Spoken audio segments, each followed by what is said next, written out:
ಏನು ಓದಬೇಕು, ಹೇಗೆ ಓದಬೇಕು ಅನ್ನುವಂಥದ್ದು ಚಾಲೆಂಜ್ ಇರ್ತದೆ. ಈಗ ನೋಡಿ 3 ಮಂತಲ್ಲಿ ನೀವು general studies 1, general studies 2, general studies 3, 4, optional 1, optional 2 compulsory ಲ್ಯಾಂಗ್ವೇಜನ್ನು ಟಾಟ್ ಆ್ಯಂಡ್ ಕ್ಲಿಯರ್ ಮಾಡಬೇಕಾಗಿರುತ್ತೆ. ಈ ಒಂದು ಇದರಲ್ಲಿ ಚಾಲೆಂಜಸ್ ಏನು ಬರ್ತದೆ, ಹೆಂಗೆ ಮಾಡೋದು ನಾನು, ನನಗಿನಾಗೂ 90 ಡೇಸ್ ಅಥವಾ 2.5 ಮಂತ್ ಆದರೆ ಇಟ್ ಮೇ ಬಿ 75 ಡೇಸ್, ಏನು ಮಾಡಬೇಕು ನಾನು ಅನ್ನುವಂಥ ಚಾಲೆಂಜು. ಈಗ ಆ ಒಂದು ಚಾಲೆಂಜನ್ನು ಸೊಲ್ಯೂಷನ್ ಆಗಿ ನಾವು ಪರಿವರ್ತನೆ ಮಾಡ್ತೀವಿ in a smart way. Hard work ಬೇಕು, ಬಟ್ ಸ್ಮಾರ್ಟ್ ವರ್ಕ್ ಇದ್ದರೆ ಮಾತ್ರ ಹಾರ್ಡ್ ವರ್ಕ್ ಕಪಲ್ ಆಗುತ್ತೆ. ಇದು not only for who clear the prelims, mains ಒಂದು ಓದಲಿಕ್ಕೆ ಅಂತಲೂ ಅಲ್ಲ. Those who are sitting here of 8 month of the course, ಅವರು ಕೂಡ ಫಾಸ್ಟ್ ಆ್ಯಂಡ್ ಫೆನಾಮಿನಾದಲ್ಲಿ ಯಾವ ಥರ ಓದ್ಬೋದು ಅನ್ನುವಂಥದ್ದು ಒಂದು ಸ್ಕ್ರಿಪ್ಟ್ ಐಡಿಯಾಲಜಿ. ಇದು ಯೂಶ್ವಲಿ ಬೈ ಪ್ರಾಕ್ಟೀಸಿಂದ ತುಂಬ ಥಿಂಕರ್ಸ್ ಹೇಳಿದ್ದಾರೆ, UPSC ಆಲ್ರೆಡಿ ಕ್ಲಿಯರ್ ಮಾಡಿದವರು ಕೂಡ, ಮತ್ತು ಎಸ್ಪೆಷಲಿ ಇದೇ ಫೀಲ್ಡಲ್ಲಿ ನಾನು ಕೂಡ ಇರೋದ್ರಿಂದ, so what is my thought I have to deliver for you. This is right ನಾವು.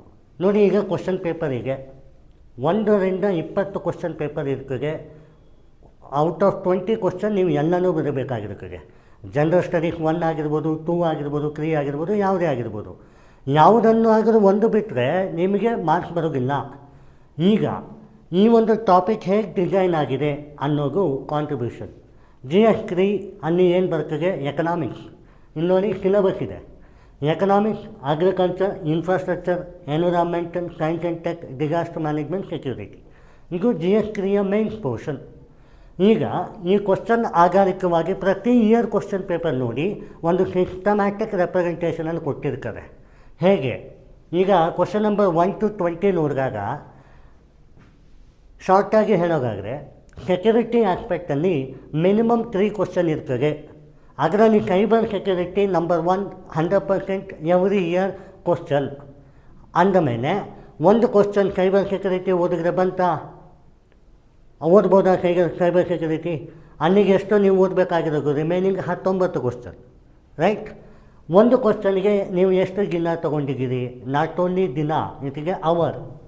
ಯಾಕೆಂದರೆ ನಮ್ಮ ಏಜ್ನಲ್ಲಿ ಒಂದು intro, fact, conclusion, challenges, solution, recommendation ಅಥವಾ case study, way forward, quotation ಎಲ್ಲವನ್ನೂ ಕೂಡ ಒಂದು ಸಿಸ್ಟಮಲ್ಲಿ ಕೊಟ್ಟಿರೋದ್ರಿಂದ ಇದು ವರ್ಕ್ ಆಗುತ್ತೆ. ಸೈಬರ್ ಸೆಕ್ಯೂರಿಟಿ ಆಯಿತು, ಪಟ್ಟಂತ ನೀವು ಏನು ಮಾಡಬೇಕು, ಸೆಕ್ಯೂರಿಟಿಯಲ್ಲಿ ಒಂದು ಮಾಬ್ ವೈಲೆನ್ಸ್ ಇಲ್ಲ ಮನಿ ಲಾಂಡ್ರಿಂಗ್ ಕೇಳ್ಬೋದು, ಇಲ್ಲ ಲೆಫ್ಟ್ ವಿಂಗ್ ಎಕ್ಸ್ಟ್ರೀಮಿಸಮ್ ಅಥವಾ ಜಮ್ಮು ಕಾಶ್ಮೀರ ಕೇಳ್ಬೋದು, ಇಲ್ಲ ವೆಪನ್ಸ್ ಅಥವಾ DRDO ಕೇಳ್ಬೋದು.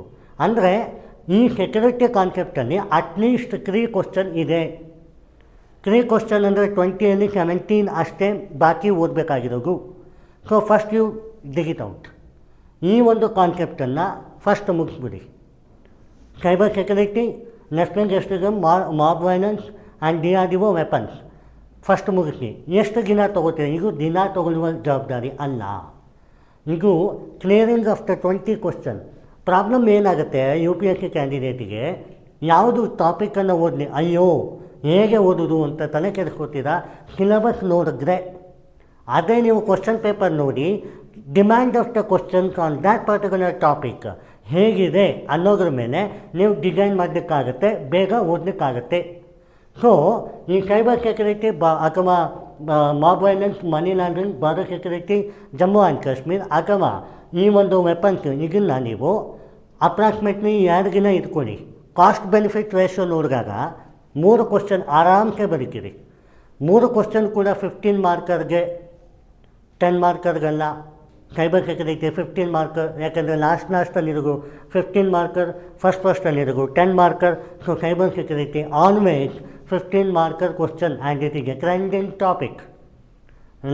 Left wing extremism, cyber security, border security ಅನ್ನುವಂಥದ್ದು trending topic of India currently. So ಆ ಒಂದು ಕರೆಂಟ್ ಅಫೇರನ್ನು ನೋಡಿದ್ರೂ ಕೂಡ ನಿಮಗಿದು ಕಾಸ್ಟ್ ಬೆನಿಫಿಟ್ ರೇಷಿಯೋ. ಸೊ ಇಲ್ಲಿಗೆ 2 ಡೇಸ್ ಆಯಿತು. 2 ಡೇಸ್ ಕೌಂಟ್ ಮಾಡಿ, ಓಕೆ. 2 ಡೇಸ್ ಇಲ್ಲಿಗೆ ಆಯಿತು. You have been study this. Next ಇನ್ನೂ ಹೈಯೆಸ್ಟ್ ಕಾಸ್ಟ್ ಬೆನಿಫಿಟ್ ರೇಷಿಯೋ ಯಾವುದು? Agriculture topic. I agree that agriculture ಕಾನ್ಸೆಪ್ಟಲ್ಲಿ ನಿಮಗೆ 14 ಟೈಪ್ ಆಫ್ ಅಗ್ರಿಕಲ್ಚರಿಗೆ revolution, crop in finance, food processing, development ಈ ಥರ. ಈಗ ಈ ಅಗ್ರಿಕಲ್ಚರ್ ಟಾಪಿಕಲ್ಲಿ introduction, challenges, solution, way forward ಎಲ್ಲವನ್ನೂ ಕೊಟ್ಟಿದ್ದೀವಿ, ನೀವು ಮಾಡುವಂಥದ್ದೇನಿಲ್ಲ. ಈಗ ಇದನ್ನು ರಿವೈಸ್ ಹೇಗೆ ಮಾಡೋದು ಅಂತಂದರೆ, ಅಗ್ರಿಕಲ್ಚರ್ ಇಂಟ್ರಡಕ್ಷನ್ ಎಲ್ಲದರದ್ದು ಕಾಮನ್ ಇಂಟ್ರಡಕ್ಷನ್ ಒಂದು ಸಲ ರಿವೈಸ್ ಮಾಡಿ, ಪಟ್ ಪಟ್ ಪಟ್ ಪಟ್ ಪಟ್. ಆಲ್ಮೋಸ್ಟ್ MS ಸ್ವಾಮಿನಾಥನ್ ರಿಪೀಟೆಡ್ ಇರುತ್ತೆ. ಅಗ್ರಿಕಲ್ಚರಲ್ಲಿ ಟ್ರಾನ್ಸ್ಪೋರ್ಟೇಷನ್ ಫೈನಾನ್ಸ್ ಅಂದ್ರೇನು ಡೆಫಿನೇಷನ್ ಇರುತ್ತೆ. ಅದರಲ್ಲಿ ಕೆಲವೊಂದು ಕೇಸ್ ಲಾಸ್ ಇರ್ತದೆ, ಅದನ್ನು ಸ್ಟಡಿ ಮಾಡಿ.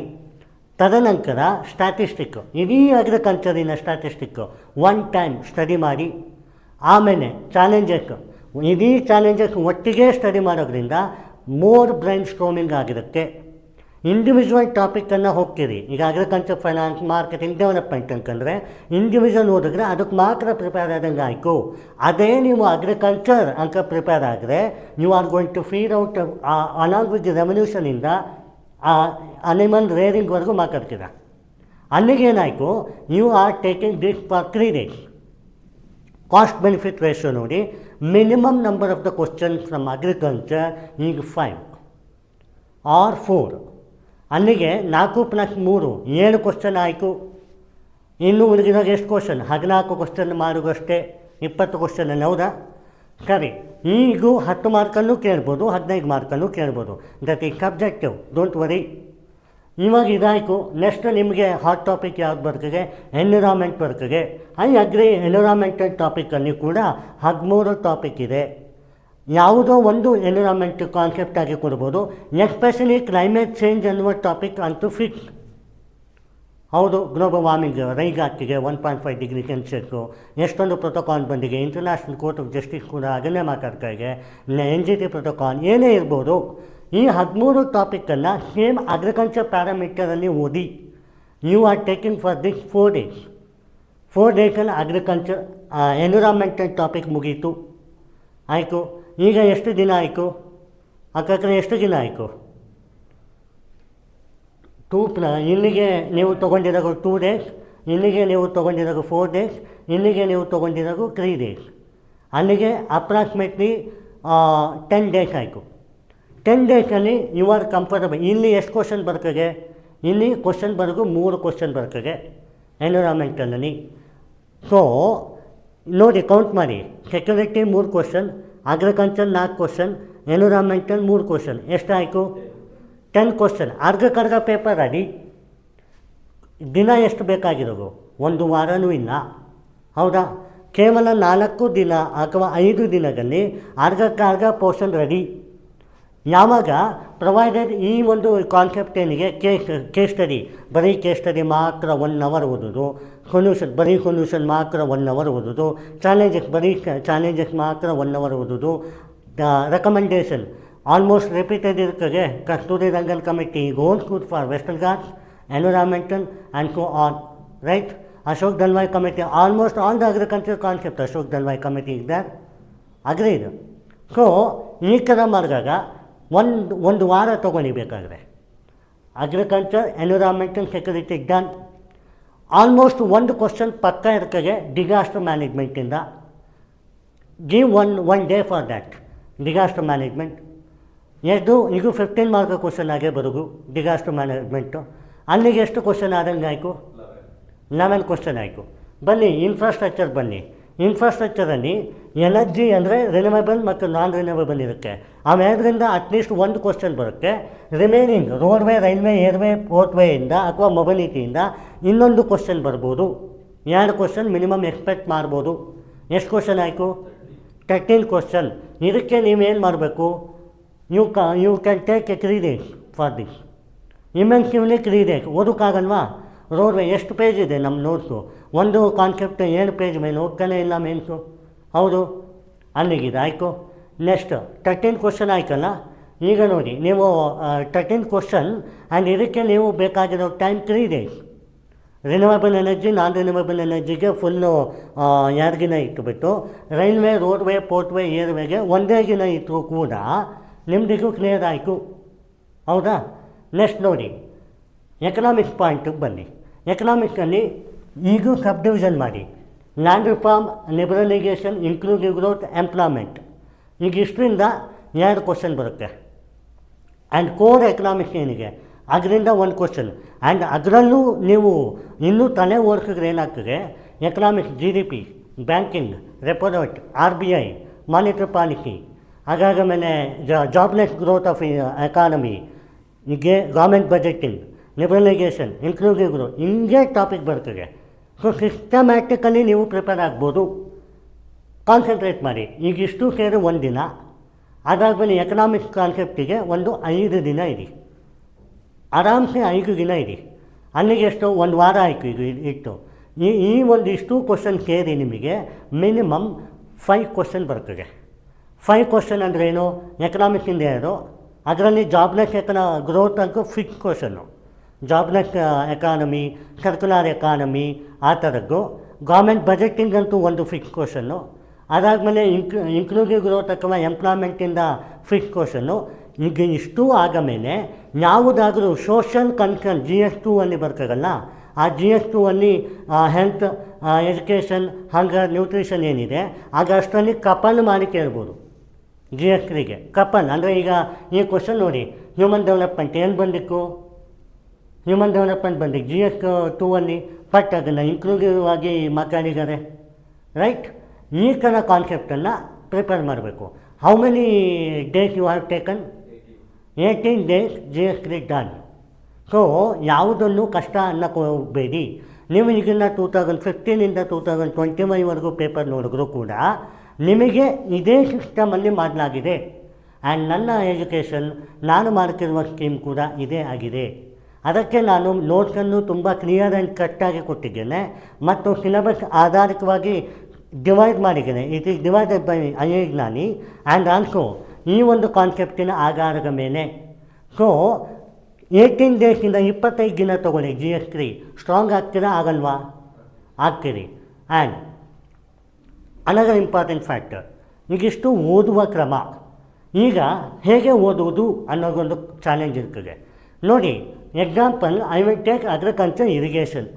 ಅಗ್ರಿಕಲ್ಚರ್ ಇರಿಗೇಷನ್ ತೊಗೊಂಡಿದ್ದ ತಕ್ಷಣ agriculture irrigation is the artificial inspection of the water for the cropping field ಅಂತ ಬರೆಯೋದಲ್ಲ. ಅದನ್ನು ಓದ್ತೀರಾ, ಒಂದು ಬ್ರೈನ್ ಸ್ಟ್ರೋಮಿಂಗ್ ಮಾಡ್ತೀರಾ. ನಿಮಗೆ ಟೈಮ್ ಇಕ್ಕ, ನಿಮ್ಮ ಹತ್ರ ಸ್ಪೀಡ್ ಇಕ್ಕ, ನೀವು ಬ್ರೈನ್ ಸ್ಟ್ರೋಮ್ ಮಾಡಿ. ನಿಮ್ಮ ಹತ್ರ ಸ್ಪೀಡ್ ಇಲ್ಲ, ಟೈಮ್ ಇಲ್ಲ, ನೀವು ಒಂದು ಪೈ ಚಾರ್ಟ್ ಹಾಕಿ ಅದನ್ನು ಮೆಂಟಲ್ ಆನ್ಸರ್ ರೈಟಿಂಗ್ ಥರ ಮಾಡಿ. ಅಗ್ರಿಕಲ್ಚರ್ ಇರಿಗೇಷನ್ ನನಗೇನು ಹೊಣಿಕು, MS ಸ್ವಾಮಿನಾಥನ್ ಹೊಣಿಕು, ಆರ್ಟಿಫಿಷಿಯಲ್ ಅಪ್ಲಿಕೇಶನ್ ಹೊಣಿಕು, ಅದರಲ್ಲಿ ಟೈಪ್ ಡ್ರಿಪ್ ಇರಿಗೇಷನಿಗೆ, ಲಿಫ್ಟ್ ಇರಿಗೇಷನಿಗೆ ಆ ಥರದ ಒಂದು ಸಿಸ್ಟಮನ್ನು ಹೊಣಿಕು. ಅದಾದಮೇಲೆ ಸ್ಟ್ಯಾಟಿಸ್ಟಿಕಲಿ ನೋಡಿದಾಗ ಪಂಜಾಬಿಗೆ ಗ್ರೇನರೀಸ್ ಆಫ್ ಇಂಡಿಯಾ ಅದು ಹೊಣಿಕು. ಕೇಸ್ ಸ್ಟಡಿ ಏನು ಹೊಣಿಕು, ಯಾವುದು ಮೆಕನೈಸ್ಡ್ ಆಫ್ ದ ಟೆಕ್ನಾಲಜಿ ಅಗ್ರಿಕಲ್ಚರಿಗೆ ಅದು ಗೊತ್ತಾಯಿತು. ಚಾಲೆಂಜಸ್ ಏನಿಗೆ, ಟೆಕ್ನಾಲಜಿ ಯೂಸ್ ಮಾಡೋಕ್ಕಾಗ್ತಿರಲ್ಲ, ಅಪ್ಗ್ರೇಡೇಷನ್ ಮಾಡೋಕ್ಕಾಗ್ತಿರಲ್ಲ, ಹೈ ಕಾಸ್ಟ್ ಇರುತ್ತೆ, ಅದು ನನಗೆ ಗೊತ್ತಾಯಿತು. ಸೊಲ್ಯೂಷನ್ ಏನು ಗೊತ್ತಾಯಿತು, ಕೊಟೇಷನ್ ಏನು ಬರಿಬೋದು, ಸಸ್ಟೈನಬಲ್ ಇರಿಗೇಷನ್ ಅಂದರೆ ಏನು, ಆ ಥರ ನೀವು ಮೆಂಟಲ್ ಬ್ರೈನ್ ಸ್ಟ್ರೋಮಿಂಗ್ ಮಾಡಬೇಕು. ಆಫ್ಟರ್ ಇವಾಗ ಓದಿದ ತಕ್ಷಣ, ಇರಿಗೇಷನ್ ಓದಿದ ತಕ್ಷಣ ಎಲ್ಲರೂ ಮಾತಾಡ್ತಾರೆ, ಅದರದ್ದು ವಿಷಯ ಅಲ್ಲ. ಇರಿಗೇಷನ್ ಓದ್ತೀರಾ, get away from that.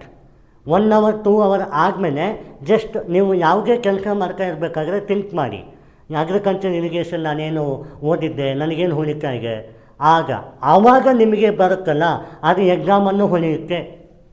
And after that ನಿಮ್ಮ ಸ್ಪೀಡಿಗೆ ಫಸ್ಟ್ ಮೆಂಟಲ್ ಬ್ರೈನ್ ಸ್ಟ್ರೋಮಿಂಗ್ ಥರ ನೀವು ಪೈ ಚಾರ್ಟ್ ನಮ್ಮ ಅಯ್ಯಜ್ಞಾನಿನ ಮಾಡಿಸ್ತೀವಲ್ಲ ಆ ಥರ ಮಾಡಿ.